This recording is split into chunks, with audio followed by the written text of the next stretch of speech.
Good afternoon and welcome back to Salam Media. My name is Salailo Makwidiri, and I'm going to be turning our focus to a very, very pressing issue that has captured the attention of the entire African continent. Just a week ago, Kenya witnessed a wave of protest as thousands took to the streets to oppose proposed tax hikes by the government. These demonstrations, largely driven by the nation's resilient and vocal Gen Z population, have highlighted the growing economic discontent and challenges faced by the ordinary Kenyans. To provide us with an in depth perspective on these events, we are honored to be joined by Jane Akura. She's a Kenyan activist currently residing here in South Africa. And despite being miles away from home, Jane remains deeply connected to Kenya, with her family still residing there. And she'll be sharing with us, the unique position and, the personal insight into the struggle and sentiments of the Kenyan population. Welcome to Salam Media, Jane. Thank you so much for giving us your time. You're welcome. Thank you for having me, and thank you very much for lending an ear to my country. First and foremost, I think Kenya is not a country that you see a lot on the news, especially with what one might consider, violent actions. I Yeah. think for the first time, we've seen, such violent pictures and images coming out of Kenya. I think if you could just provide us with a brief overview of the recent, protests in Kenya, and also a bit of insight on the proposed tax increases, which, ultimately sparked these demonstrations. Okay. So the strikes have actually been ongoing for a while, but since last week is when people had like plans to go to the streets, of which the very first time they went to the streets was on Tuesday of last week. And then Hmm. there was Thursday, and then there was today. But throughout the whole week, there were plans that had been set as to what we're doing on what day, on what day, on what day. And one of the most significant part of the strike was we actually using social media. And one thing that I would like to say is probably scaring the government at the moment is they're assuming there's people are injecting money into the strike, but there's no one who's funding us. It's just that the youth of the country are tired. The youth of the country are we are not impressed with what is going on in our country, because every day it's a new thing, and every day it's something that is oppressing us. We don't have jobs, and now there's people wanting to tax people who are jobless, and it's just not making sense at all, at all, at all. And one of the big influences around this whole thing is religion, because this is something that was used heavily when he was campaigning in 2022. And recently the church had been quiet until on Sunday, when we actually, what part of the plan was, we also occupy churches, and that is how we got the pastors and the bishops getting involved. We got them to speak up. We got them to actually, even some of them are even coming out to join us in the public. You understand? They're even now providing sanctuary for people who are getting injured, because one of the things that really stood out last week was one of the churches that actually closed their doors to people who had been injured, or people who are looking for shelter after they'd been tear gassed. People were looking for water after they'd been tear gassed. So we first started as a like, it's been peaceful. That was our agenda. We are just peaceful, and we're requesting, listen to what we want. Can we just reject the bill that you're proposing at the moment? Because if anything, it's going to cause a lot of harm to the commoner in the country. And now, funny enough, it's not even just the poor who are feeling it. Even the rich are feeling it. Everyone on the street now, we've no one cares about the tribe, because that's one of the things that has been used for ages and ages to divide our country. There's 42 tribes in Kenya, plus the Indian group, which they call themselves the 43rd tribe. No one cares about the tribes at the moment. No one cares about classism at the moment, because one of the things they trying to gaslight us on is, oh, the people in the towns, the ones with the iPhones, the ones with the Ubers, the ones who can afford to eat at KFC, are the ones who are actually striking, and the people in the villages are not striking. But you're telling them, no, that's not how it is. We are struggling, and actually for the people who are comfortable to get out of their houses and come to the street, then you need to be scared, because it means now we are not comfortable. You understand? The ones who are not comfortable are fighting for the ones who are literally in the villages. And that's actually a lie. Because if there's one thing I've seen, is that social media has been the most powerful tool that anyone can ever use when it comes to causing to bring up change or causing revolution or something like that. Something as simple as going into such a way where we are translating common Kenyans are translating the financial bill that has been proposed into our mother tongues, into our tribal languages, so that we can share with the people who are not privileged enough to understand English or understand Kiswahili. You see mm, where we're coming mm, from. So it was just meant to be peaceful, and we all were speaking the same language of rejected, because it's going to hurt us in so many different ways. And the more we talk, I'm gonna go into the points that are actually very contentious. The biggest ones that are contentious is they are attacking our health system, and that is why people are actually complaining, because you cannot come and overtax the pillars of the country. How are you attacking the health system? How are you attacking the education system? Because without education, then we are going to be fools. We won't know what is mm, going on. And one of the points they're using at the moment is the Gen Z are stupid. We are fighting against a bill that we've not read. Unfortunately, we've read it, and for those of us who've not read it, unfortunately, our community is very educated. Our group, the 52% of the population of Kenya, is very educated. Even at the moment, people are discussing the bill on TikTok. People are discussing the bill on Instagram. People are discussing the bill on X, Twitter. Everyone is involved everywhere. So for them to actually come and say, we are stupid, we don't understand what you're talking about, it also beats my understanding, because I'm sitting here and I'm like, I'm a civil engineer. Basically, what you're saying is I'm stupid. So then mm, what's the point of me calling myself an engineer if I cannot even get involved with what is going on in my country? Something as simple as the recent floods that happened, that is what pushed us to this. Because I'm sitting here, I'm a professional. I'm supposed to be in my country, building my country. If I had the opportunity to go there, someone reached out to me and was telling me, Jane, why are you not in your country to make a change and the floods are going on there? And my answer to this person was, I'm sorry, if I go back to Kenya, I won't get a job. Why? Because I do not come from the popular tribe. But I'm mm, sitting at a position where I'm really hurt in a way that I went to school. I'm very passionate about what I'm involved in, but I cannot even make a change in my country because there's been so much division in such ways. And that is what is actually hurting us at the moment. There's provisions that are the taxes that are being put across at the moment or being proposed at the moment. Even me personally, as someone who's living in South Africa or someone who's living in the diaspora, maybe people will pretend that, oh, it's not going to touch us, but at the end of the day it's going to touch you. Because, for example, I have my entire family in Kenya. I'm responsible for helping taking care of my family back at home. I just have my guardians recently who have retired and they're holding mm, off their pension. That is putting extra pressure on me. I'm trying to develop myself because I only have 4 years of experience at the moment. Economically, I'm not established. So if you're bringing on taxes that are going to affect me, now instead of sending, for example, in a month, if I would send 1,000, I'm gonna need to send 3,000.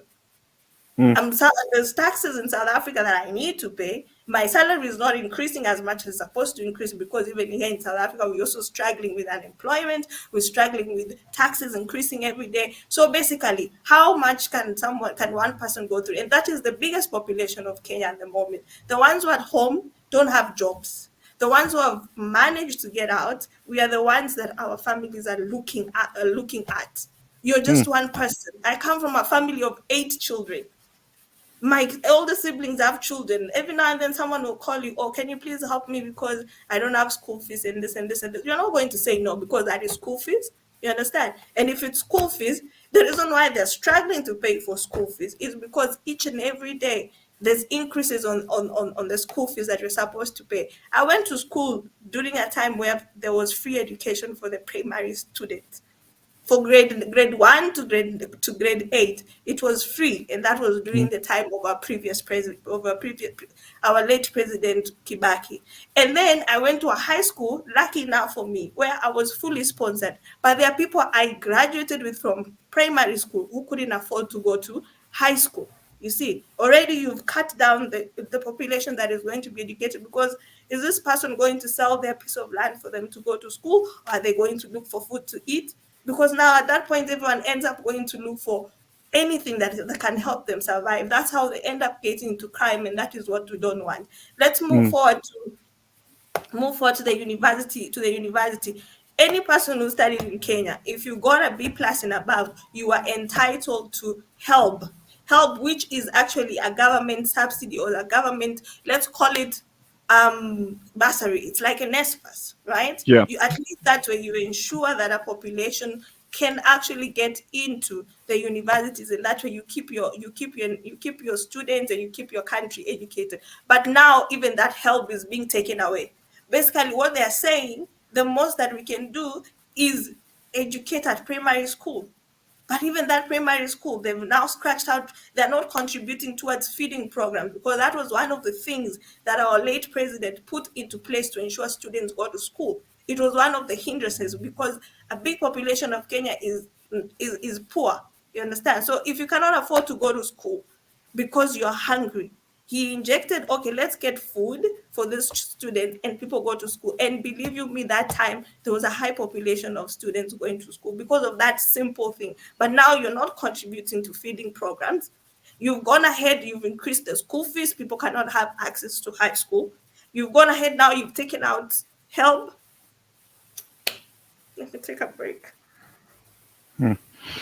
I think we're going to take a quick break. I can tell you're getting very, very emotional, speaking to you. And, as a young South African myself, I'm drawing, a lot of correlations, a lot of similarities between, what the young people of Kenya are going through and what the young people here in South Africa are also going through. I think we're going to take a quick break, but when we come back, I think maybe we can touch on that a bit, because these protests are largely, fueled and, championed by the young people of Kenya.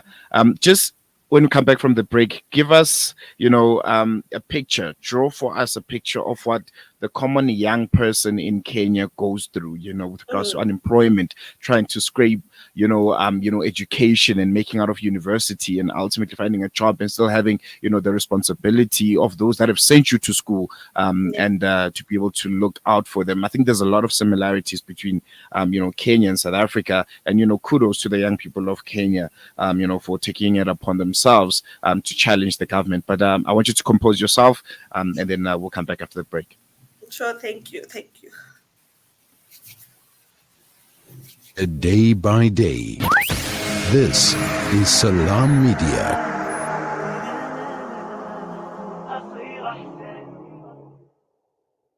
Kids these days are smart, and when you're competing for their attention against their smartphones, you need to make smart choices, like using Sunfoil triple refined pure sunflower oil in every meal you make.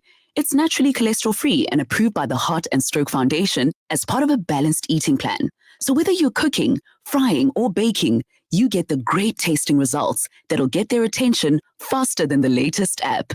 And if that doesn't work, change the Wi-Fi password.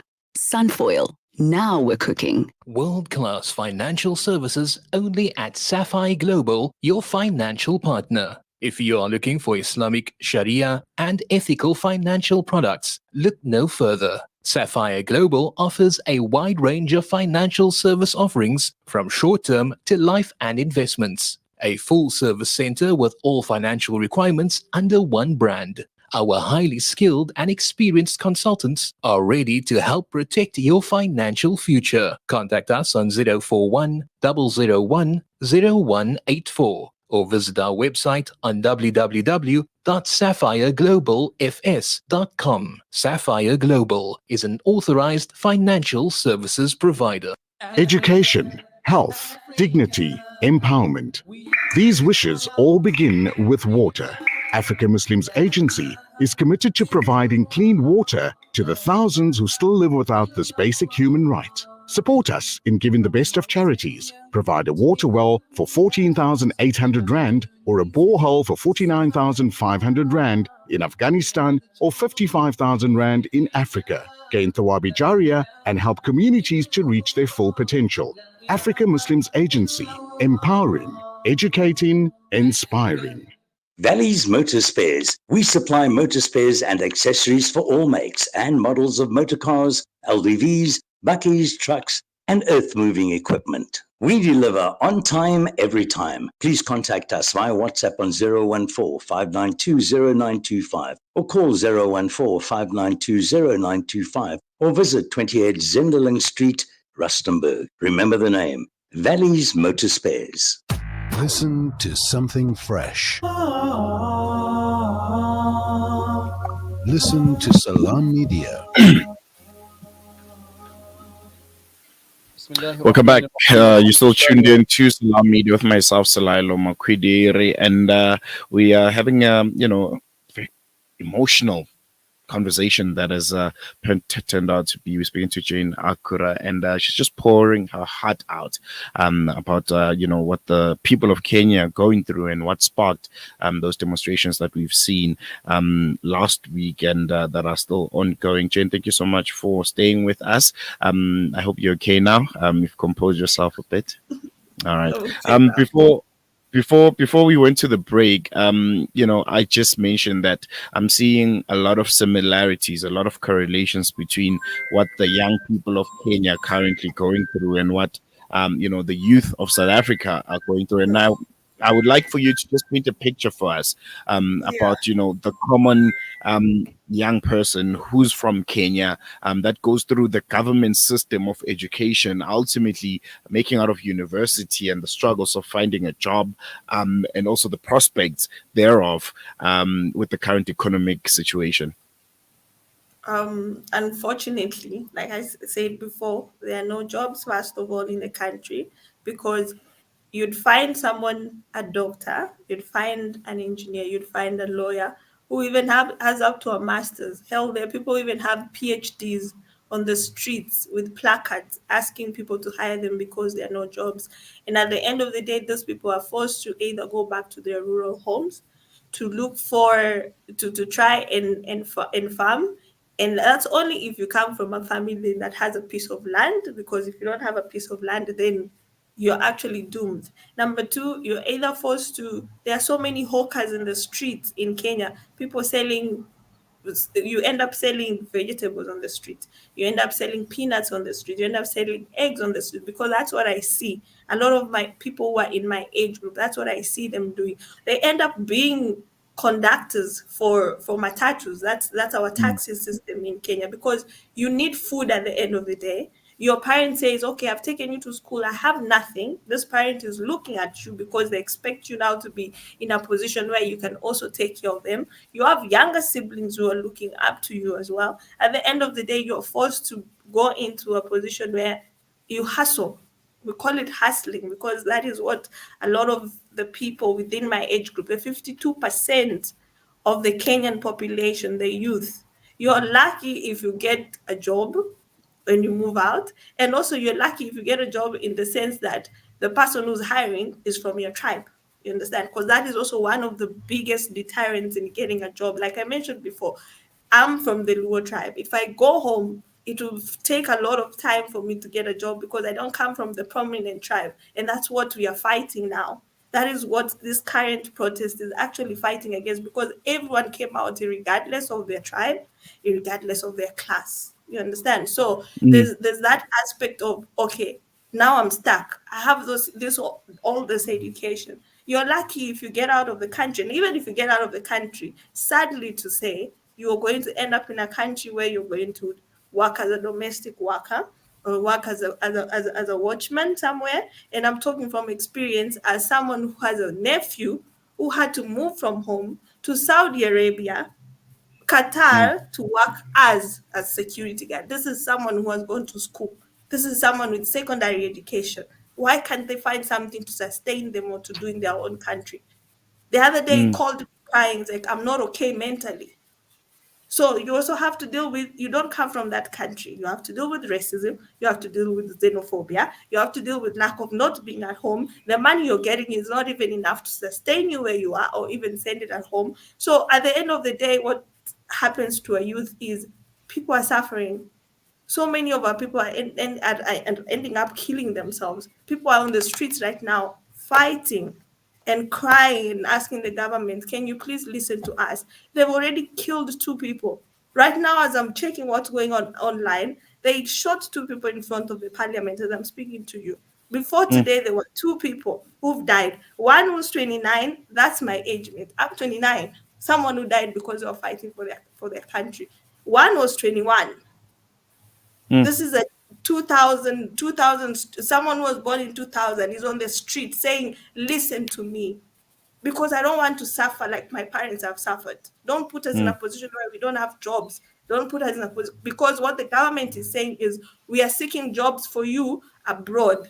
We don't want to go abroad to go do jobs. We don't want to go there and be domestic workers and be watchmen. Why can't you create jobs in our own country?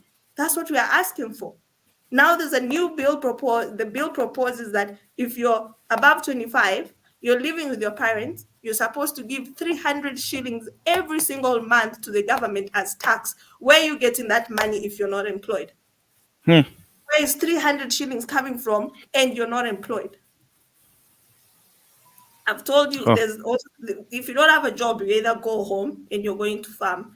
Now, one of the things being proposed in the bill is this: that we no longer have a freehold system of our land. It's going to be a leasehold. The land that our parents fought for to get from the colonialists, the land that our parents have fought so hard, someone has worked over 50 years to buy a small piece of land, an acre piece of land, to give to you when they pass on, or something they use for farming. They want to take it away, because if you're not able to pay for the rates of the land, the government is going to take it. And this is how they've even structured this, in a way where they go against the constitution. And that's why we are crying, because now this bill is not just a financial business. It's something that is actually being used to trample over the constitution that we have. Our country is still running on a constitution that we've not gone to referendum to choose to select a new constitution. No, we haven't. We still have a constitution that says there's a gap between you and the government. There's a body put in place called the National Land Commission, which protects you from the government if they want to take your piece of land. That portion of the constitution they've scratched out, and the bill says they are going to take away the commission, put in a cabinet secretary of land. And now this person is going to be the one to determine whether your land is supposed to be taken or not. This person is going to be hired by the current president that is sitting.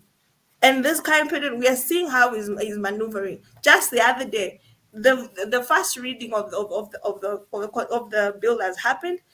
204 of them passed the bill. People came out because we increased the pressure.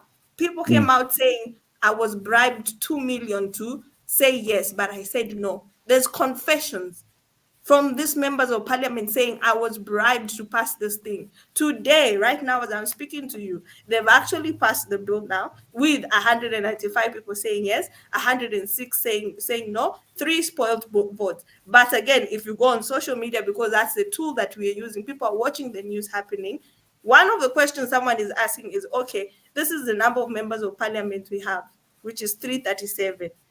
They're saying there are no members of parliament who are absent. We have 195 people saying yes, 106 saying no, 3 saying which are spoiled votes. That brings it to 304. We have 337 members of parliament plus another 12 nominated. They said no one was present. Out of 337, you're only accounting for 304. So what happened to the 33 votes that are not there? The opposition Concerning. The opposition has sat out. They've said no. They boycotted the voting. How do you have a bill that is being passed, whether you are the majority or not? How do you have a bill being passed in parliament that is going to affect 54 million people without one part of the sitting parliament saying yes or no to that bill? Let's move to the health system, where now that is also another point of contention.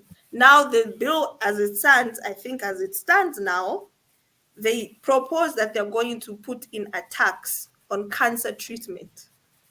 Cancer treatment of which a normal person in Kenya is struggling to actually get the money to cure. People every day are doing contributions, WhatsApp groups, contributions. Okay, my family is, you don't have a job, you have a sick person who's suffering from cancer. We all know how expensive cancer is to treat. Now you want to add tax to that. Basically, what you're saying is you're going to kill the people. That's what you want. You want the population to die, because if I cannot afford it, what's going to happen? I'm going to die at the end of the day. That is the attack that is going on our health system. In addition to that, doctors not being paid. Just the other day, before this protest that is happening now, the doctors were protesting. because they were not being paid. Interns were being laid off. They don't have jobs. They're saying they don't have jobs. But the government has 696 million to put in the office of the sitting first lady who has no job. This is not someone who was selected. They were not voted in. He has 400 plus million to put in the office of the deputy president's wife home. This is someone who has no job. This is someone who was not elected by the government, by the Kenyan people. So now we are asking. You already have 1 billion that you're putting into this into two people that we don't even understand what their purpose is in our country when it comes to the governance. 1 million alone is enough for us to get several hospitals, for us to have roads built in our country, for us to have classrooms built in our country, and schools built in our country. Every single day, you see a member of parliament. The other day, there was one who went and contributed and donated 20 million Kenya shillings to a church. Wherever he's leading, there are no schools. Just yesterday, he went and donated 1,000 bags of cement to the church. There are no schools, there are no hospitals, there are no doctors. As I'm speaking to you, the office of the president, of the first lady, before this one, held it's called Linda Mama initiative, of which that translates to taking care of the mother, which is a free maternity care for women in Kenya. They've scratched that out. It's not there now. The women in the marginalized areas don't even have hospitals to go and give birth in. Basically, they give birth to in dispensaries. Now you've already taken that free care that they're supposed to get. What's going to happen to that woman? Hell, leave alone the rural. What's going to happen to someone living in the slums in Kenya, in Kibera, in Madare, that cannot even afford food to eat? Someone is pregnant, they have to go to the hospital. What's going to happen to that person without medical aid or without even money to take care of themselves? They're going to die. Right now, what I've seen is one of the things they've changed that we were crying about, and no one should say that this revolution that we're actually doing at the moment is not working, because there are things they've done to show, basically giving us breadcrumbs to say, okay, here it is now, we've changed this one, we've changed this one. They were going to tax pads that people need every day. A normal Kenyan girl cannot afford to buy sanitary towels as I'm speaking to you right now, and you want to add tax to sanitary towels. They're going to tax diapers. A normal Kenyan right now cannot even afford diapers, and you want to tax. And a member of parliament has the audacity to stand up in parliament and say, in the olden days, how you used to judge a woman was by the way they used to clean nappies. So what's wrong with them going back to the system of using nappies? Those I are some think of the getting. it's really concerning what's happening out in Kenya. And I think you put it really into perspective, because I don't think we knew just the extent of just how difficult it is for the layman and women of Kenya. But coming back to the current situation, the President William Ruto has expressed his readiness for a conversation with the protesters. How significant is this gesture in the greater scheme of things? What we're saying is, we actually, as people are putting it on online, and this is our language as one part and as one people, we actually don't want to talk. The talking stage is over. Right now, what we need is for him to scratch out the bill that has been put forth. We use the bill that was still ongoing from last year, and then they go down and sit down and write out a new bill, if anything, because some of the things that are of contention is like that portion of the land. They've not discussed it. Even if they've passed it now on the second stage, they're now accelerating it to the president's office for assent. That's the next stage of this bill. So those things, and I'm sure there's more in that bill that we are still reading. People are still sharing knowledge on it. What we don't want is, okay, and even on top of that, if he's saying he's going to engage the youth, who is going to call as our representative? Because at the moment, there's no one who's leading us. And that's why they're running around headless, asking questions, abducting people. There are 7 people abducted last night by the government. to ask them, oh, who's your leader? They've been having theories around every single day because we watch news, we see these things online. Oh, it's the Russians who are actually giving us money, or it's the opposition leader who's giving us money. The funniest one came out yesterday. It's the Illuminati who's giving us money. Mm. And you're sitting back and you're like, okay, where is that money that you're talking about? Because if we could get that money, then we'd actually inject it into where it's supposed to be. The bottom line is this: actually, we really don't want to talk because we just need a better allocation of the money that we currently have, or of the money that is currently being collected. One of the things that has happened is there's a house levy that they put in last year in the finance bill, and that house levy said it was a contribution, first of all, up to 3% and capped at 5,000 Kenya shillings, depending on your tax bracket. Right now, that one has been scratched out, and they went ahead and said, okay, it's 1.5%, and now it's no longer contribution, it's a levy. A levy is a tax. You cannot get that money back. The money they've collected in the past 2 years, they took and invested in a treasury bond. Basically, what I'm telling you, the money is lost. That money is not allocated for anywhere. We are not seeing it. And even on top of that, the money you're giving to your to the wives, the money that there's another one they've written almost 1 billion or 600 million for renovation of one of the house of the deputy president. They've also taken an extra 400 for furniture for that house. So now we're talking about 1 billion that is going to go into, okay, even if you're buying furniture, how much is a carpet, honestly speaking? How much is a carpet for you to need 1 billion for that amount of money? You understand where I'm coming from?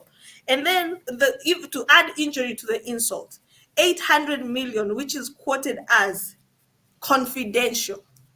We do not know what 800 million is going to be used for in our own country, our own tax money. Tell me, even if you're to talk to someone, how do you talk to someone in that case? The problem is not that, oh, we want just amendments. The problem is scratch out whatever you have written now. All those money that is being misappropriated, we want it accounted for, and we want it put into the places where they're supposed to be put. Give us hospitals. In the past 2 years, he's been in power for 2 years. There's no project that has been finished. None. Nothing has been started, neither completed in our country in the past 2 years. But no, you've been collecting taxes every single day. How do you have a discussion with that person? And just coming back to the protests themselves, I think what's really concerning for me has been the response of the law enforcement agencies. You mentioned that while we're on air right now, 2 people have unfortunately lost their lives. Why so violent? You mentioned that the protests are largely peaceful. Why the response is so violent from law enforcement agencies? Why are people being killed? Why are people being abducted when they're going about the protest peacefully? Why do you think the government is going about it this way? And is it not deterring some of the protesters who might fear for their lives? Funny enough, no one is backing down. If anything, the common language is, this is just fueling us more.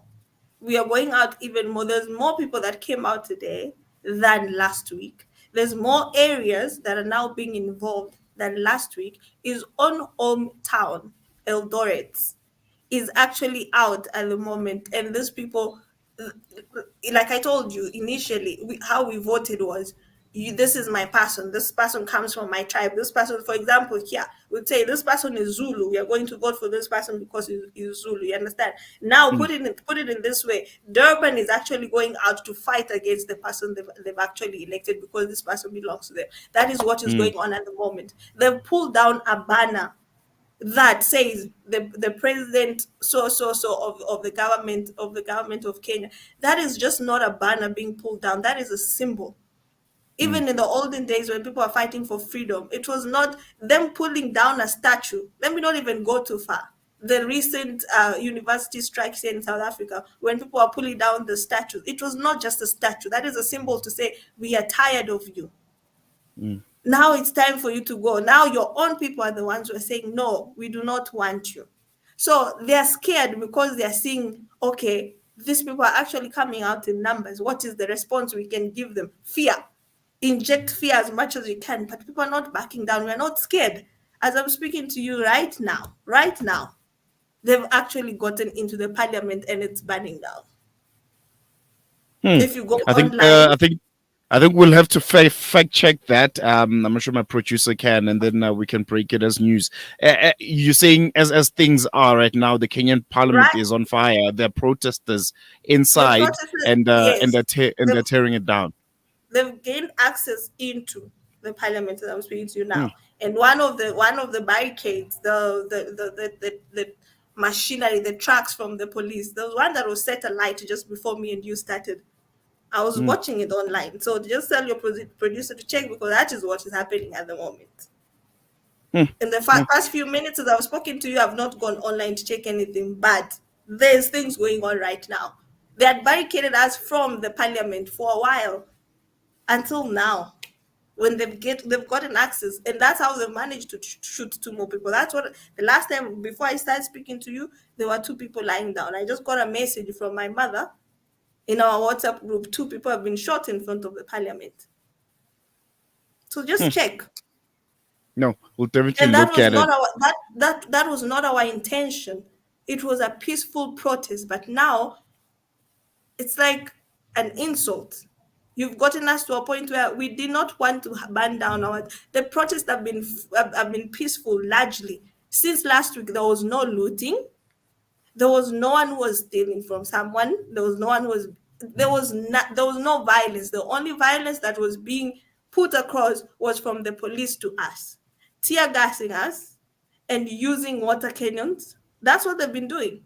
So the question, and now the abductions that have happened. Last week they abducted 3 people. They go around and harass them and torture them, and then they release them. And if you see the videos of the people who've actually after abduction and when they're released, there's a difference in their demeanor, and you can see this person went through it. They Hmm. abducted someone 2 nights ago, and that person until now has not been found.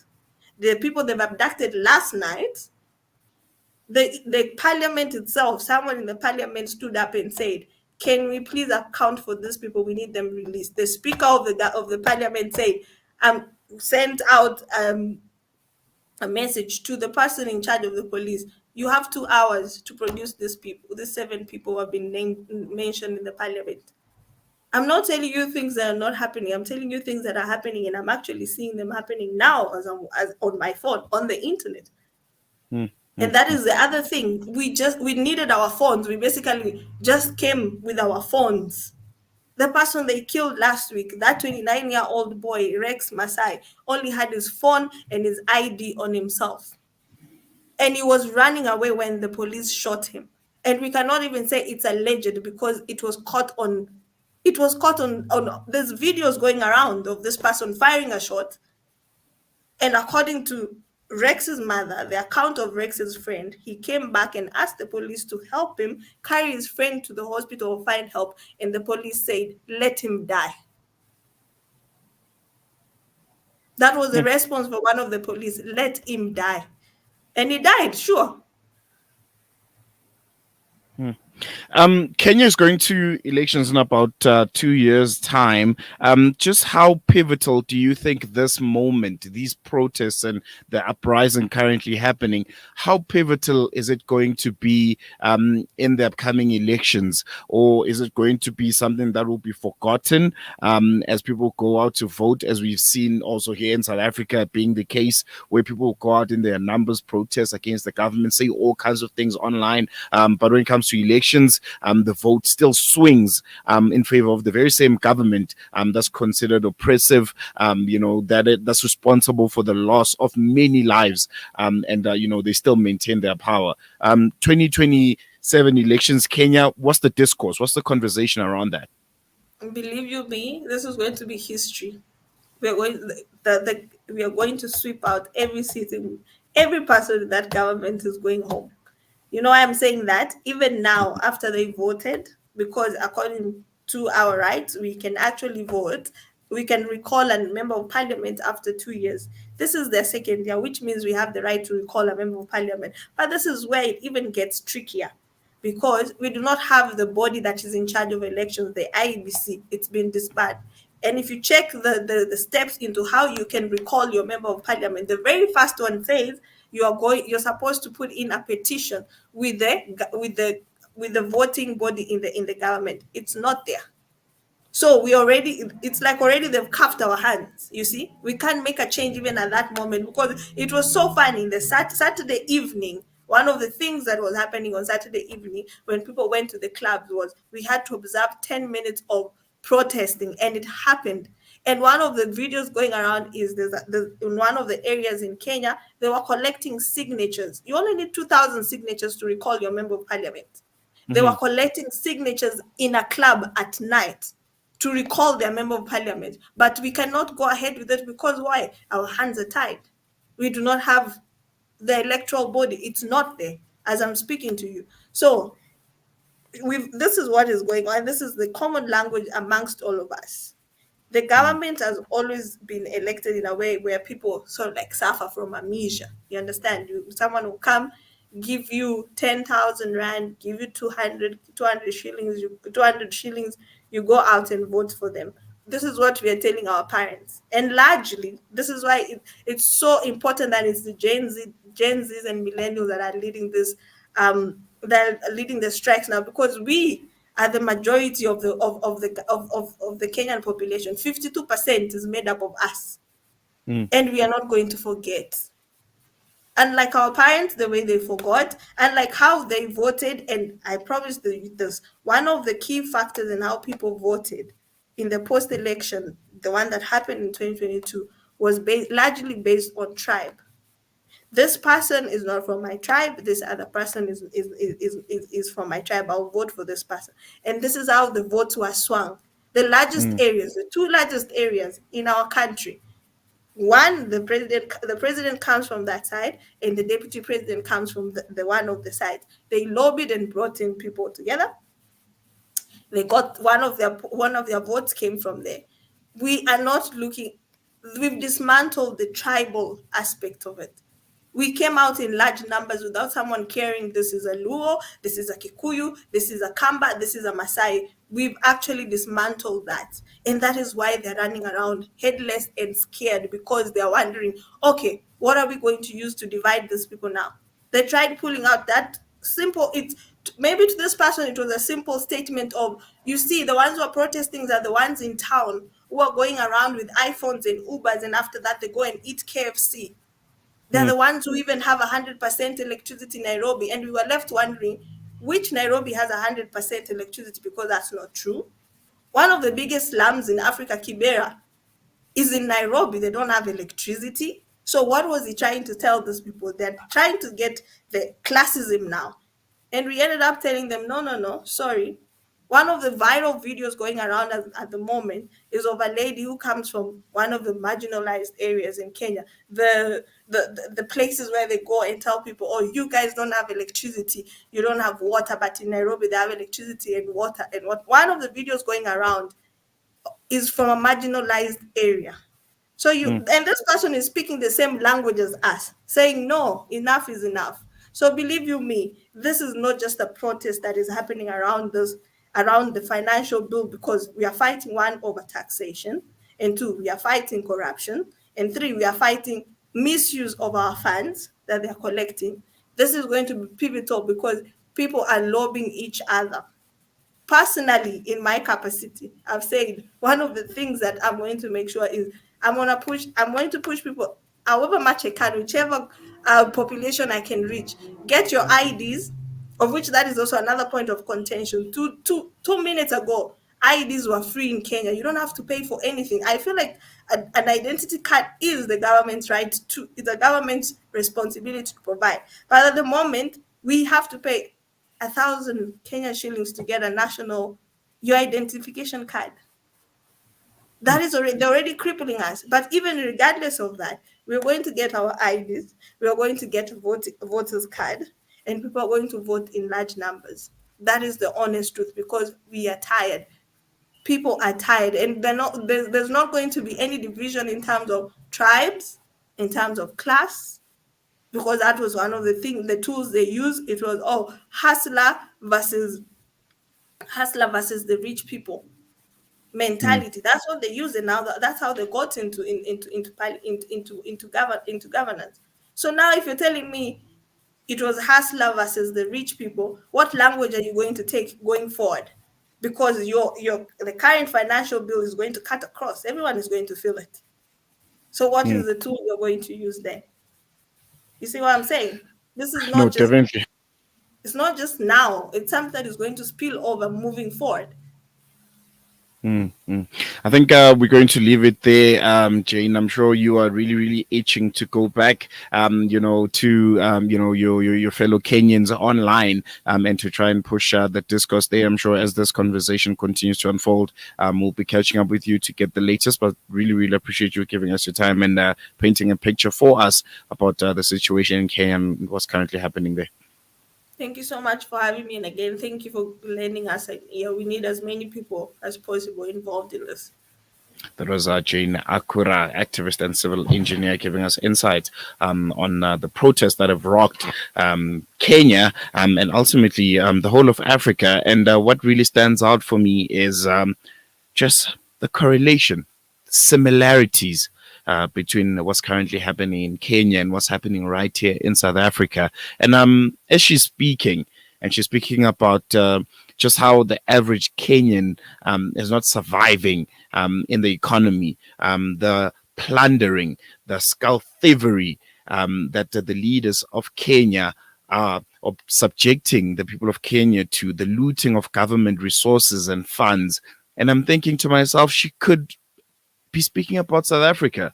She could have just, closed her eyes, slight bit change of accent, and not mention Kenya and the currency that they use, the Kenyan shillings, and replaced all of that with South Africa and rands. And it's a carbon copy of what South Africa is currently going through. And I hope our leaders, I know they might be busy with the GNU right now and trying to establish cabinet and all of the horse trading to see who ultimately gets to lead which department and whatever the case may be. But are they really watching what's happening in Kenya? Are they seeing that the people have risen up? The people are saying enough is enough. We won't take this anymore. We are the ones that put you in power, and you are here to serve us. It's not the other way around. You are not put into that seat as a minister in cabinet or as a mayor or as a president or whatever you might be. You are not there to serve yourself and the interests of your family and those that are related to you, but you are there to work for the people. Cyril Ramaphosa in your GNU, I hope that you're watching, and I hope that you're wary of what's happening in Kenya, because I can guarantee you, if things in South Africa continue in the same trajectory as they are, well, nothing is stopping the people of South Africa to storm Parliament in Cape Town and burn it. Well, it's burnt already.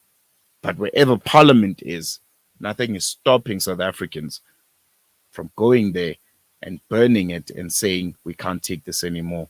We've come to the end of the segment. If you have missed it, you can check it out tomorrow morning, or you can check out our podcast. Thank you so much to my producer, Nasrin Naidu, and Kolane for being a part of this and making sure that this happens. We're going to leave it here. I'll see you tomorrow morning. Goodbye.